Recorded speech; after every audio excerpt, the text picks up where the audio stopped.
আওয়ামী লীগ ক্ষমতা থেকে গেছে 6 মাস হয়েছে, 15 বছর আওয়ামী লীগের উপরে মানে চাইপা থাকা আওয়ামী লীগ গেছে।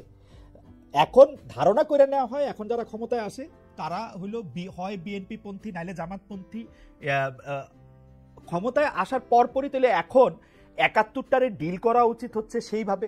কিন্তু আমরা আসলে কি দেখি? আমরা দেখি যখনই সুযোগ পাওয়া যাইতেছে তখনই মুক্তিযোদ্ধাদের হেয় করা হচ্ছে, জুতার মালা পরানো হচ্ছে, লেখা হচ্ছে ৭১ সালে আমরা এটা করছি। ১৬ ডিসেম্বর পালন করার ক্ষেত্রে এক ধরনের কেমন জানি মনে হচ্ছে এটা আওয়ামী লীগের জিনিস। এই কয়দিন পরে ২৬শে মার্চ চাইবো, আমি একইভাবে দেখবো, মনে হবে এটা আওয়ামী লীগের জিনিস। আমি এটা why is that? মানে বাংলাদেশটা আপনি বলবেন যে আমরা বাংলাদেশে পরে জন্মাইছি, কিন্তু আপনি বাংলাদেশ তো ওন করতেছেন না। এই 6 মাস 6.5 মাস ধরে তো আপনার সেই আদারিং নাই। You are in the power. আপনি ঠিক করতেছেন বিশ্ববিদ্যালয়ের ভিসি কে হবে। এখন আপনি কি করতেছেন আপনি আমারে বলেন না। আপনি 6 মাসে বলেন আমাকে স্পেসিফিকলি যে জামাত বা শিবির কোন জায়গায় হচ্ছে আপনার মুক্তিযুদ্ধকে ডিজোন করছে। আমি যদি বলি আবার ম্যাগাজিনের বই আপনার শিবিরের সভাপতি আমি টেলিভিশনে নিজে দেখছি সেটা ডিফেন্ড করতেছে, কিন্তু এটা তো পরবর্তীতে সে পজিশন চেঞ্জ করে এটা উইথড্র করছে না। আমি তারা ওয়েলকাম জানাইছি, তারপরও সবগুলি জায়গা আপনি দেখেন না। দেখেন আপনি একটা পলিটিক্যাল পার্টি করবেন, আপনি ১৬ ডিসেম্বর পালন করবেন না মহাসমারোহে?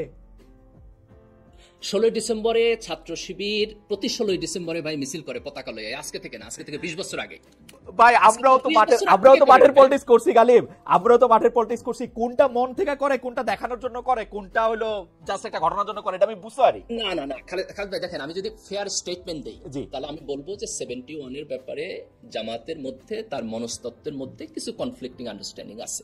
এটার ব্যাপারে আমি দ্বিমত করি না, আমি ফেয়ার ল্যাঙ্গুয়েজ আমি কনক্লুড করি। এই কনফ্লিক্টটা দুই ভাবে ওভারকাম করা যাবে। একটা হলো জেনারেশনের মধ্যে ওভারকাম হইব, যখন নতুন জেনারেশন আসতেছে এবং ওভারকাম হইতেছে। আপনি জামাতের লিডারদের যদি আপনি বক্তব্য, রেটরিক, ওয়ার্ডিং দেখেন এবং আপনি যদি একজন সোশ্যাল সায়েন্টিস্ট হিসেবে অবজার্ভ করেন তাহলে আপনি দেখবেন যে একটা চেঞ্জ হইতেছে। আপনি শিবির এবং জামাতের মধ্যে ল্যাঙ্গুয়েজের পার্থক্য পাইবেন। এটা হচ্ছে একটা জেনারেশনাল চেঞ্জ। আর একটা হলো আপনি গণতান্ত্রিক স্পেসের মধ্যে দিয়ে তাদেরকে যাইতে দেন। এই দুইটা প্রসেসের মধ্যে আমার টার্গেট কি হলো জামাতের একটা আমার কাছে আমার টার্গেট জামাতকে ইনকর্পোরেট করে বিভাজন বাদ দিয়ে একটা জাতীয় ঐক্য তৈরি করা।